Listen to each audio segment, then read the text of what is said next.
News Talk is online. News Talk Online is a production of paltalk.com, the largest multimedia interactive program on the internet with more than 4 million unique users, on demand on iTunes and on YouTube and on Blip TV and on my blog, GaryBaumgarten.com, where you can post your comments, whether you agree with yours truly or not. No retribution. And thanks to our good friends at CRN Digital Talk Radio, we're syndicated to an additional 12 million households. I am your host, Gary Baumgarten. I welcome you to the show, and I encourage you to go to the Pal Talk News Network website, which resides at reportergary.com, reportergary.com. Go there early, go there often, just like voting in Chicago, for news that you may or may not see, hear, or read in the mainstream media. Well, we've been talking about this issue, ladies and gentlemen, for a week now, and a day or two, ever since the terrible tragedy in Tucson in which a deranged gunman opened fire outside a Safeway market, killing 6 people and wounding 11, including his intended target, Congresswoman Gabrielle Giffords. And while there is no indication, in fact, the latest story about the motivation is that it is still unknown, the motivation of the alleged shooter, Mr. Laughlin. The fact is that the president has suggested, and it is a topic that we have discussed here even prior to what occurred a week ago Saturday in Tucson, that we tone down the rhetoric a little bit in this nation and try to talk to one another in a more civil manner, even as we passionately argue and attempt to persuade others about our political points of view. How do we do that, though? And I'm all about bringing solutions to the table, not just talking about problems. Fortunately, I have been successful in tracking down somebody who may have some solutions for us today. Her name is Beverly Flaxington, Flaxington. She is an author and a behavioral expert. Her latest book speaks directly to this issue. It is called Understanding Other People, The 5 Secrets to Human Behavior. And I don't know whether you had Saturday in mind as a premonition as you wrote the book, Beverly Flaxington, but it clearly speaks directly to the issue at hand. And I'd like to welcome you to News Talk Online on the Pal Talk News Network. Thank you. I'm really happy to be here.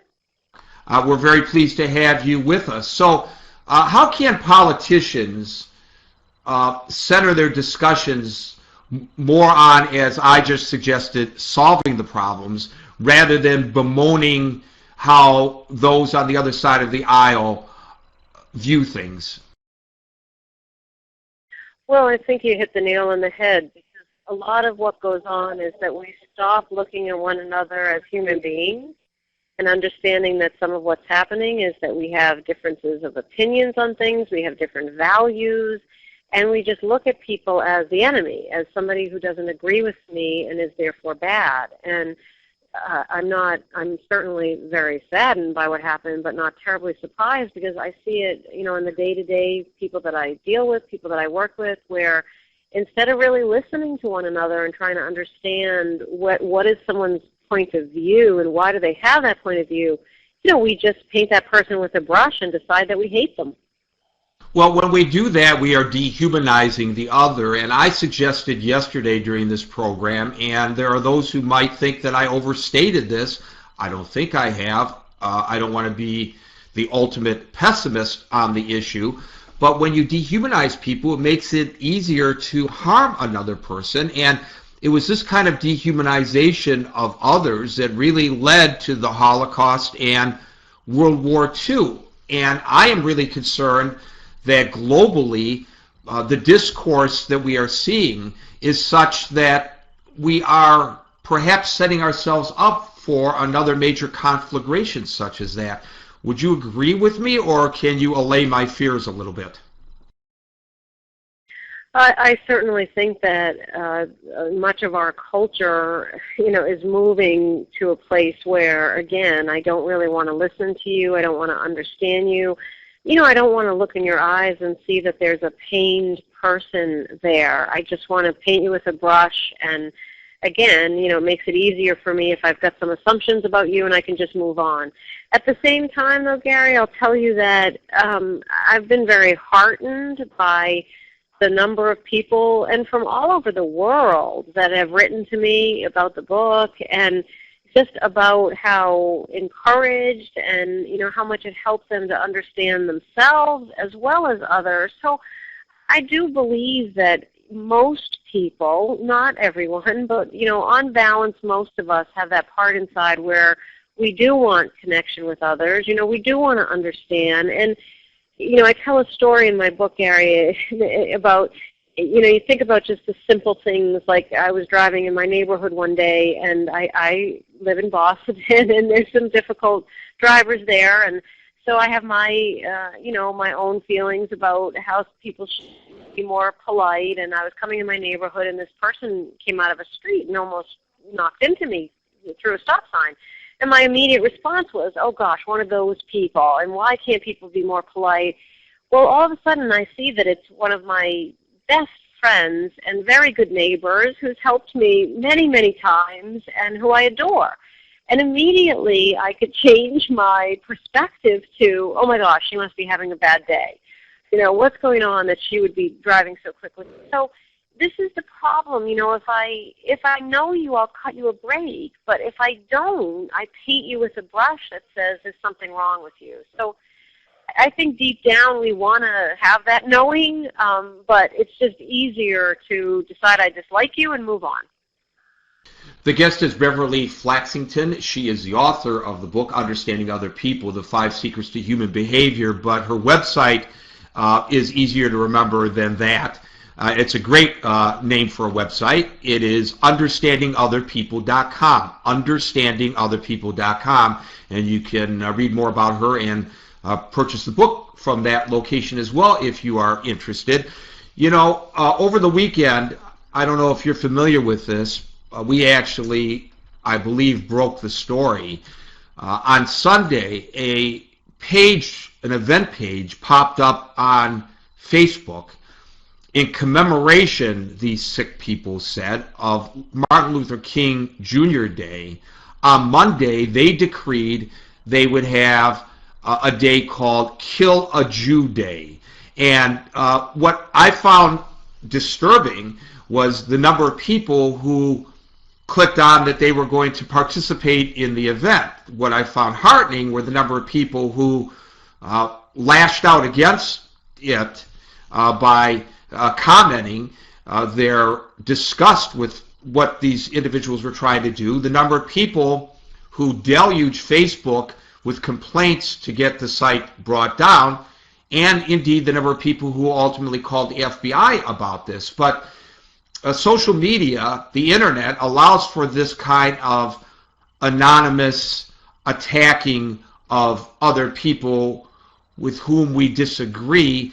So how can we turn that around? How can we use forums such as this one and other social media sites for positive ways of countering the negative that is licensed in a way by the very media in which we all embrace? Well, and I guess that really gets to the root of it. We all do have the power to create some kind of change. Secret number 5, I talk about, I'm okay, you're most definitely not okay. Because what we tend to do in order to make ourselves feel better or feel more important, or just because maybe we're struggling, we lack confidence, or we lack, happiness. So sometimes, it's the human way that I'll bring somebody else down in order to bring myself up. But we know that doesn't really work. It's a good theory for some people, but it doesn't work in practicality. So we all, though, can be part of the change. That if, for every site like you're talking about, and I would absolutely agree, being able to anonymously post allows somebody who would never maybe say something to someone's face to say something, online that's, very debilitating. But, you know, for everybody that's doing that, I'll say that I see just as many sites and efforts and, you know, people really trying to build bridges and understand other people and support other people. You know, deep down, we do all want the same things. You know, we want respect. We want happiness in our lives. You know, we want some degree of peace, if you will. But unfortunately, for many people, they feel that the way to get that is to tear somebody else down.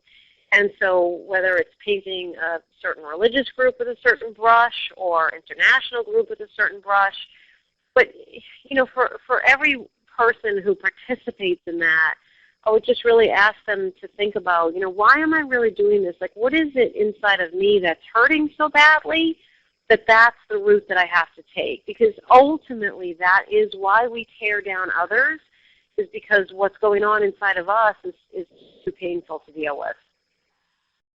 Or we just don't want to listen to what the other person has to say, which is a big problem. I recall back in the 60s, involved in an interpersonal relationship project in Detroit as the city was integrating and the school system was integrating, and there were problems. That there were black people who didn't feel comfortable around the white. There were white students that didn't feel comfortable around the blacks, and one of the things that they taught us was to hear what the other person is saying, as opposed to jumping on them before they get their point out. And so listening to another person before reacting to that person, I think is a very important thing to do. The guest is Beverly Flaxington, Flaxington. Her book is Understanding Other People, The 5 Secrets to Human Behavior.